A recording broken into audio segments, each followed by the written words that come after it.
मो विभूतिभूषण पंडा मु जड़े ओडिशा हाईकोर्टर आईनजीवी पाटकुरा रे मोर ग्राम मोर ये जन्मग्रहण होती दानपुर पंचायत हूँ दानपुर डेराबिसी ब्लॉक केन्द्रापड़ा जिला यही जगार मु धौली मॉडल हाई स्कूल पाठ पढ़ी एवं मोर गाँ प्रति जो स्नेह रही मुझे निजक प्रस्तुत करुली केमती पाटकुरा विधानसभा प्रार्थी हो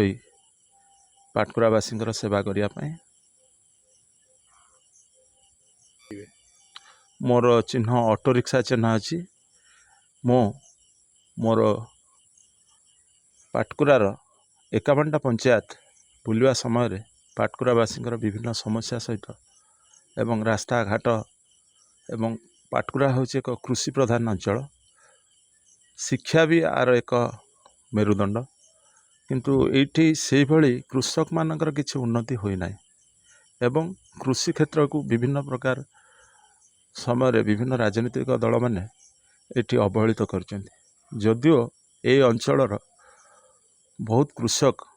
विभिन्न प्रकार चाष करी निजक प्रतिष्ठित करिसेंती किंतु मु पाटकुरार विभिन्न अंचल बुलला समय जहाँ अनुभव करिछि जदि कृषक माननकु अधिक किछि प्रोत्साहन दिया जाय पारता एवं एठी जलसेचन सुविधा कोल्ड स्टोरेज सुविधा करा जाय पारंता एवं कृषि को एक भिन्न रूप में देखी किभली भाव में आमे साइंटिफिक भित्तिक कृषि बा उद्यान कृषि को जदि आमे किछि परिमाण रे ग्रहण कर पारले ताहाले पाटकुरा कृषक मानकर अर्थनैतिक मानदंड निश्चिंत वृद्धि पाइब। आम अंचल होची लिटरेसी रे हाई लिटरेसी अच्छी किंतु इटी